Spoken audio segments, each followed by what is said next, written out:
उत्तराखंड में गर्मी का पारा इस बार बढ़ने वाला है। वजह है लोकसभा चुनाव। इसमें भी उत्तराखंड का कुमाऊं क्षेत्र काफी सियासी हलचलों से भरा है। बात करें नैनीताल उधम सिंह नगर सीट की तो ये हॉट सीटों में शामिल है। नैनीताल उधम सिंह नगर लोकसभा सीट पर केंद्रीय राज्य मंत्री अजय भट्ट और उनके मुकाबले में कांग्रेस पार्टी ने युवा चेहरा यानी कि प्रकाश जोशी पर दांव चला है। हालांकि बीजेपी और कांग्रेस दोनों ने ही पुराने चेहरों पर दांव चला है।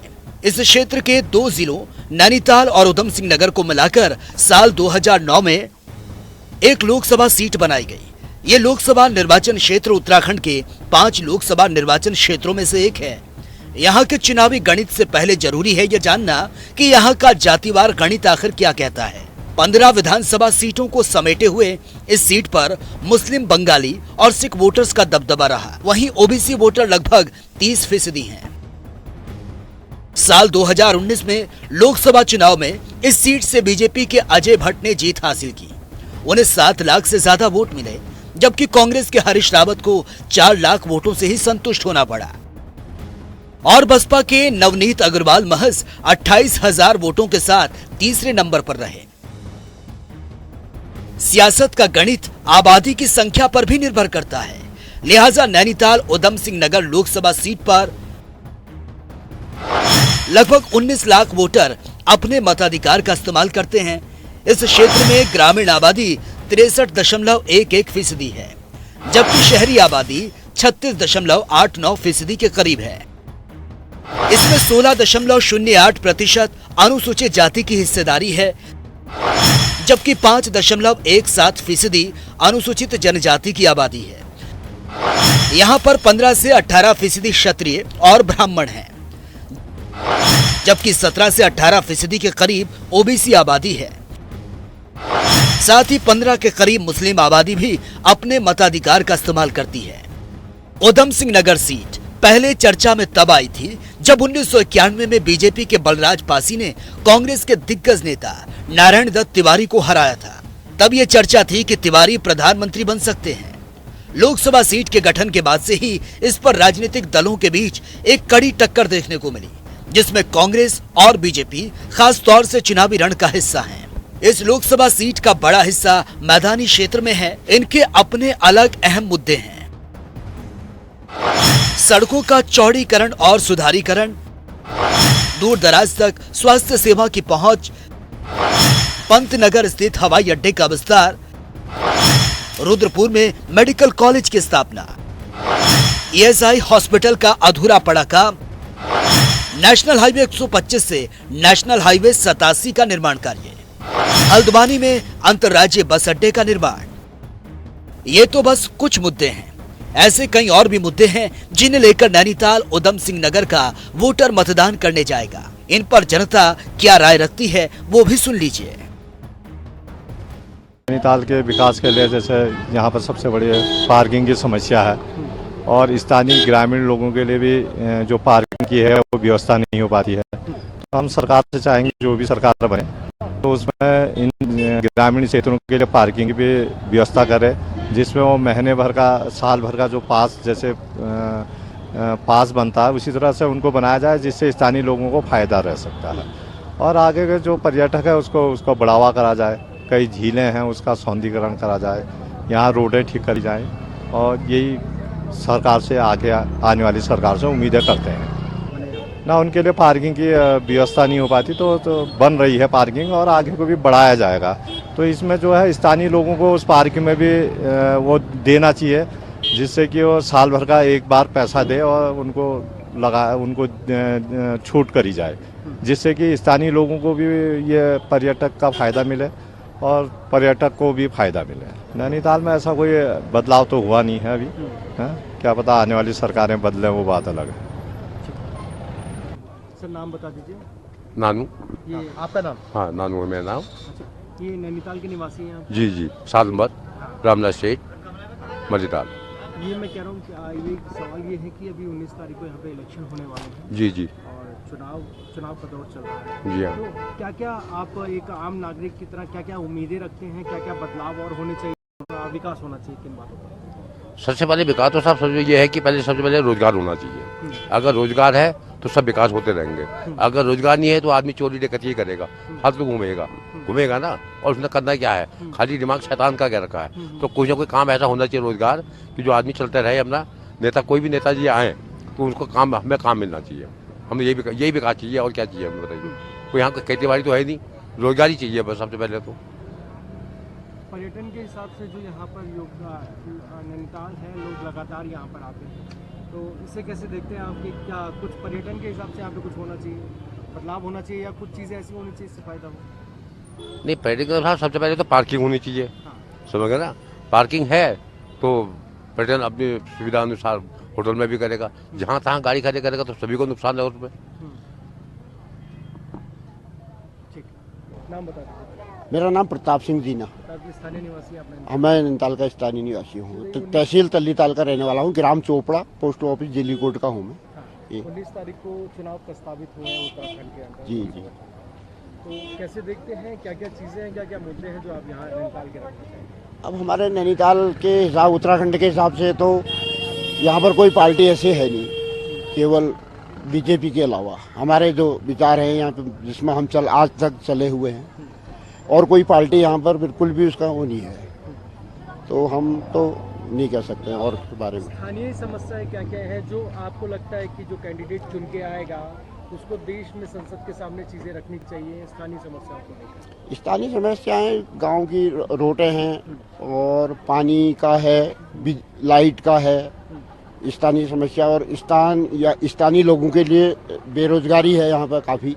ये पर्यटक को ही लेके थोड़ा बहुत हमारी रोजी रोटी चलती है। बाकी गांव देहातों में कोई रोजगार नहीं है। सैकड़ों हमारे नवयुवक बेरोजगार पड़े हुए हैं, कोई रोजगार नहीं है उनको, नौकरी नहीं है। कोई प्राइवेट नौकरी है 8,000, 10,000, 15,000 की, वो भी होटल की, और ये प्राइवेट नौकरी है, सरकारी नौकरी है नहीं। ज़्यादातर बेरोजगारी है। पर्यटन को देखा जाए, पर्यटन के हिसाब से क्या बदलाव होने चाहिए यहाँ पर? एक केंद्र है पर्यटन। हाँ, पर्यटक स्थल है नैनीताल, इसको डेवलप होना चाहिए, खूबसूरत, अच्छा, साफ सुथरा रहना चाहिए इसको।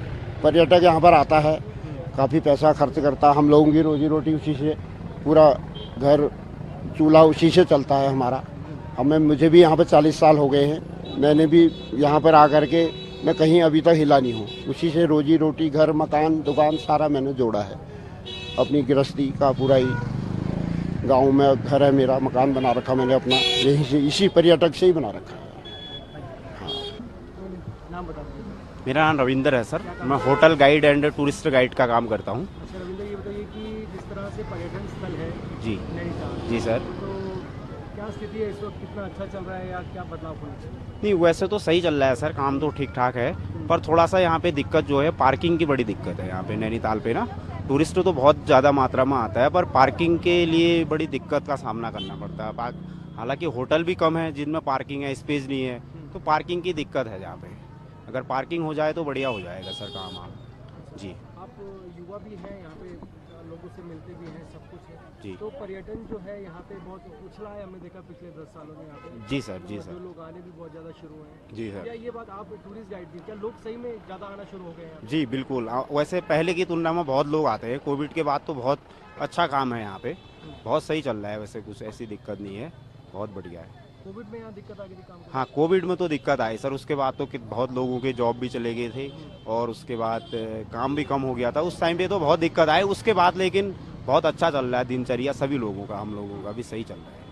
चुनाव में वोट डालने जाएंगे, क्या सोच के जाएंगे, क्या करेंगे? चुनाव में तो वोट डालने जाएंगे सर, जरूर जाएंगे।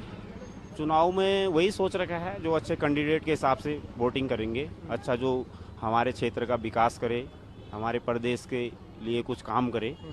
सबसे पहले विकास तो साहब समझो ये है कि पहले सबसे पहले रोजगार होना चाहिए। अगर रोजगार है तो सब विकास होते रहेंगे। अगर रोजगार नहीं है तो आदमी चोरी डकैती करेगा, फालतू घूमेगा ना। और उसने करना क्या है, खाली दिमाग शैतान का क्या रखा है। तो कोई ना कोई काम ऐसा होना चाहिए रोजगार कि जो आदमी चलते रहे अपना। नेता कोई भी नेताजी आए तो उनको काम, हमें काम मिलना चाहिए। हमें यही विकास चाहिए, और क्या चाहिए हमें बताइए। कोई यहाँ खेती बाड़ी तो है नहीं, रोजगार ही चाहिए बस सबसे पहले तो। नहीं, वैसे तो सही चल रहा है सर, काम तो ठीक ठाक है। पर थोड़ा सा यहाँ पे दिक्कत जो है, पार्किंग की बड़ी दिक्कत है यहाँ पे नैनीताल पे ना। टूरिस्ट तो बहुत ज़्यादा मात्रा में आता है, पर पार्किंग के लिए बड़ी दिक्कत का सामना करना पड़ता है। हालांकि होटल भी कम है जिनमें पार्किंग है, स्पेस नहीं है, तो पार्किंग की दिक्कत है यहाँ पे। अगर पार्किंग हो जाए तो बढ़िया हो जाएगा सर काम। आप नैनीताल के विकास के लिए जैसे यहाँ पर सबसे बड़ी पार्किंग की समस्या है और स्थानीय ग्रामीण लोगों के लिए भी जो पार्किंग की है वो व्यवस्था नहीं हो पाती है। तो हम सरकार से चाहेंगे जो भी सरकार बने तो उसमें इन ग्रामीण क्षेत्रों के लिए पार्किंग की भी व्यवस्था करे, जिसमें वो महीने भर का साल भर का जो पास जैसे पास बनता है उसी तरह से उनको बनाया जाए, जिससे स्थानीय लोगों को फायदा रह सकता है और आगे के जो पर्यटक है उसको बढ़ावा करा जाए। कई झीलें हैं उसका सौंदर्यीकरण करा जाए, यहाँ रोडें ठीक करी जाएं और यही सरकार से आगे आने वाली सरकार से उम्मीदें करते हैं। स्थानीय समस्याएं गांव की रोडें हैं और पानी का है, लाइट का है, स्थानीय समस्या और स्थानीय लोगों के लिए बेरोजगारी है यहाँ पर काफ़ी।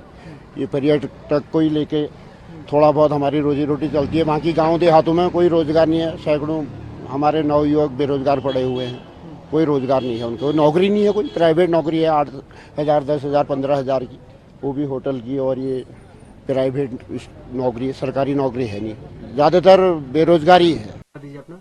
मैं राकेश सिंह गुलियाल जंगलिया गांव से। हाँ, ये कौन सा गांव पड़ता है? ये जंगलिया गांव ही है, भीमताल। जंगलिया गांव। हाँ, भीमताल ब्लॉक हो गया। राकेश जी, अभी चुनाव नजदीक है, 19 तारीख को चुनाव है, वोट डालने आप भी जाएंगे। जी। तो सबसे पहले हम पूछना चाहेंगे कि यहाँ की बेसिक इश्यूज जो है, बेसिक प्रॉब्लम्स जो है हम लोग फेस कर रहे हैं, वो क्या है जो आप चाहते हैं कि जो भी चुनकर आए इसका निवारण करें? जी, मेन तो यही है, यहाँ पे सड़क की काफी दिक्कत है और पानी, बिजली का तो पहाड़ में इतना कोई ज्यादा वो नहीं होता, जितना भी मिले पर्याप्त है। तो मेन पानी का सबसे ज्यादा दिक्कत यहाँ पे पानी की है। बरसात में भी दिक्कत ही है और गर्मियों में भी दिक्कत है। बस थोड़ा ठंड के मौसम में पानी की कम दिक्कत होती है। उस टाइम पे जो भी हैं ये प्राकृतिक स्रोत जो होते हैं उस पे सभी लोगों के लिए पानी सर पे भी लेके आना होता है तो आ जाता है, लेकिन जैसे ही गर्मी बढ़ने लगती है तो वो जो प्राकृतिक स्रोत हैं वो सूखने लगते हैं, पानी बिल्कुल कम हो जाता है। तो मेन दिक्कत बहुत ज्यादा पानी की ही किल्लत यहाँ पे है। और रोड सड़क की भी काफी दिक्कत है, दूर दराज क्षेत्रों से लोग कोई बीमार होते हैं उसे चेयर पे या वो तख्त पे लेके आना होता है, तो रोड और पानी की ज्यादा दिक्कत है यहाँ पे। ठीक है, रोड पानी की दिक्कत है। देश का चुनाव है, प्रधानमंत्री चुनना होता है, तो ये बताइए कि सेंटर से अभी जो 10 सालों में स्कीम्स चली हैं, चाहे उज्ज्वला योजना हो, चाहे किसानों के लिए योजना हो, राशन की स्कीम्स हो, क्या वो इस गांव तक पहुंची? जी हाँ, वो तो सभी कुछ मिल रहा है यहाँ पे। राशन भी मिल ही रहा है और फ्री राशन मिल रहा है, बल्कि पहले जो पैसे पे मिलता था 2-4 रुपए किलो के हिसाब से मिलता था वो अब फ्री मिल रहा है कुछ टाइम से। और स्कीम भी जो सक्षम है, कागज वागज पूरे कर रहा है तो उसे स्कीम भी मिल रही है। और ज्यादातर लोग तो यहाँ पे इतना स्कीमों से प्रभाव वो नहीं होते हैं, ज्यादा ध्यान नहीं देते हैं इस चीज पे। जो कर रहा है उसे मिल ही रहा है।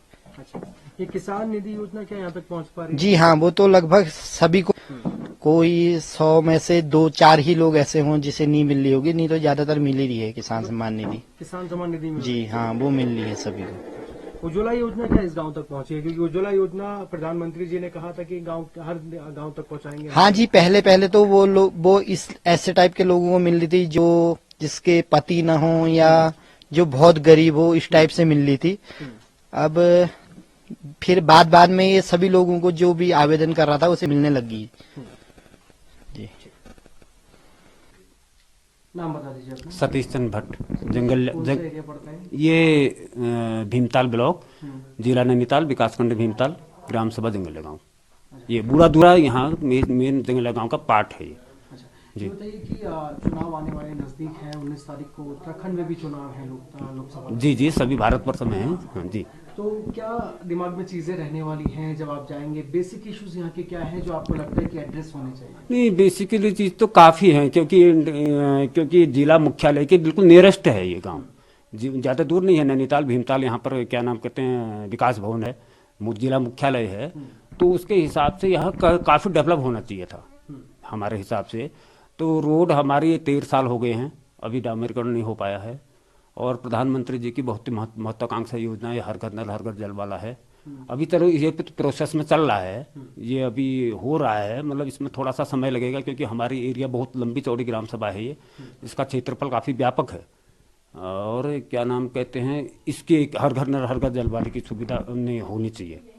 और दूसरा ये है कि कोई यहाँ पर नज़दीक में कोई ऐसी हॉस्पिटल हेल्थ सुविधाएं नहीं है, बहुत दूर जाना पड़ता है, इसीलिए यहाँ का पलायन भी हो रहा है। क्योंकि चिकित्सा और शिक्षा और स्वास्थ्य के हिसाब से ये वो क्या नाम कहते हैं एजुकेशन, मैंने तो नाम ले लिया है, उस हिसाब से आदमी यहाँ का पलायन कर जा रहा है बहुत। क्योंकि 3 चीज़ें ये महत्वपूर्ण हैं हर इंसान के लिए, और ये होना चाहिए था। बाकी यहाँ इंटर कॉलेज है आगे हमारे यहाँ, उसमें विज्ञान वर्ग की क्लासें नहीं हैं, और हम लोग तो यहाँ से भीमताल जाते थे एजुकेशन लेने के लिए। यहाँ से बान्ना बहुत दूर पड़ता है, बान्ना 12-14 किलोमीटर जा करके एजुकेशन लिया करते थे। हालांकि अब तो ये हो गया है कि यहाँ तो है ही है, इंटर कॉलेज है, लेकिन उसमें विज्ञान वर्ग की क्लासेज नहीं है। एक दूसरा मेडिकल की है समस्या है, मेडिकल स्वास्थ्य संबंधी जो है कि यहाँ पर एक छोटा सा वो होना चाहिए था सामुदायिक केंद्र, जिससे आदमी क्या नाम कहते हैं अपनी स्वास्थ्य सुविधाएं ले पाएँ। बाकी ये छोटे मोटे काम जो हैं ये होते रह रहे हैं। ग्राम सभा से हमारे प्रधान जी बहुत उदयमान व्यक्ति हैं, दूसरी दफ़ा चुन करके आए हैं।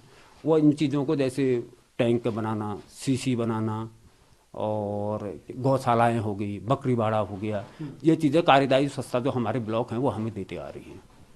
जी, मैं ये पूछना चाहूँगा कि प्रधानमंत्री की बहुत सारी महत्वाकांक्षी प्रधानमंत्री जी की बहुत महत्वाकांक्षी योजनाएं जो हैं भारत के लोगों के लिए लाई गई हैं, उसमें से उज्ज्वला योजना हो गई और आपके किसान सम्मान निधि होगी, राशन योजना होगी, क्या वो इस गांव तक पहुंच रही है? क्योंकि प्रधानमंत्री का प्रण था कि हर व्यक्ति तक इन चीज़ों का लाभ पहुंचना चाहिए। जी जी, वो पहुंच रही है। उज्ज्वला योजना, किसान सम्मान निधि योजना और राशन, ये व्यवस्थाएं पूर्ण रूप से यहाँ पर धरातल पर हैं, इसमें कोई दो राय नहीं। बढ़िया व्यवस्था चल रही, हर महीने राशन मिल जा रहा है। और क्या नाम कहते हैं उज्ज्वला योजना, जिसने आवेदन किया है जो जागरूक हैं, वैसे आजकल तो समाचार पत्रों में सभी जगह है कि उज्ज्वला योजना एक परिवार को, बीपीएल परिवार को उसको मिलेगी करके। वो जिन्होंने आवेदन किया है सबको मिला है और सबका उसमें सब्सिडी आ रहा है। और क्या नाम कहते हैं राशन की व्यवस्था हमारा यहीं पर सस्ता गल्ला है, हर महीने राशन मिलता है उस पर।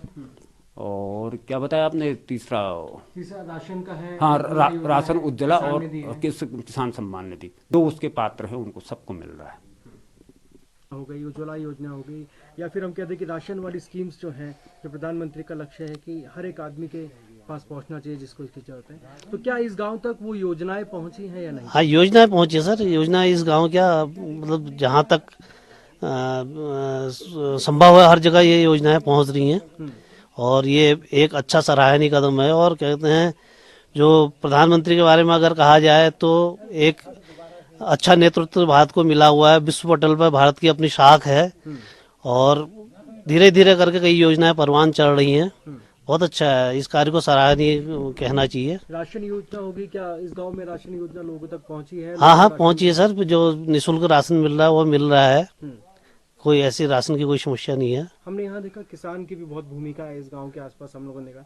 तो किसान सम्मान निधि योजना जो है, क्या वो किसानों तक यहाँ पर पहुँच रही है? सर, किसानों को सम्मान मिल रहा है, सब कुछ मिल रहा है, लेकिन यहाँ पर सबसे बड़ी समस्या है जंगली जानवरों की। पानी की सुविधा नहीं है, खेत सूख रहे हैं, फसलों की बर्बादी हो रही है, बीमा योजना का लाभ नहीं मिल पा रहा है। अगर किसान कमाता है, दिन रात जी तोड़ मेहनत करके कमाता है, रात को पहरा भी करता है, और जंगली जानवरों से पहरा भी करता है, लेकिन क्या है शरीर में उसकी ऊर्जा और उसकी सामर्थ्य कब तक बची रहेगी? तो जब तक देख सकता है तब तक ठीक है, नहीं तो कभी मौसम की मार जा रही, कभी जंगली जानवरों का प्रहार मार जा रहा है। तो ये बहुत समस्या है।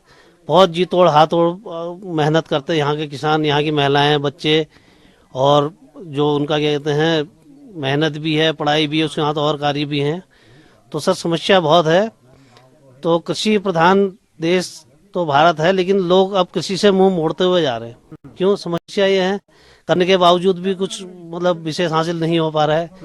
अब यहाँ से हल्द्वानी तक ट्रांसपोर्टेशन होता है तो किराया है, किराया अपनी जगह पर है ही है, वही गाड़ी वाला आ रहा है किराए में, तो उसको भी आवश्यकता ही है। बीच में क्या कहते हैं और समस्या भी है, जो लागत वो लगाता है खाद बीजों में और दवाइयों में काफ़ी पैसा खर्च करता है, तो क्या कहते हैं कहीं पे वो चीज़ उसके अनुरूप नहीं हो पाता है। तो ये समझिए कि आप किसान मार में ही जा रहा है। अब समस्या इतनी गंभीर होती जा रही है कि आने वाले समय में कृषि का जो है उत्पादन बहुत कम देखने को आ रहा है। अच्छा, आखिरी सवाल ये बताइए कि 19 तारीख को नाम बता दीजिए अपना।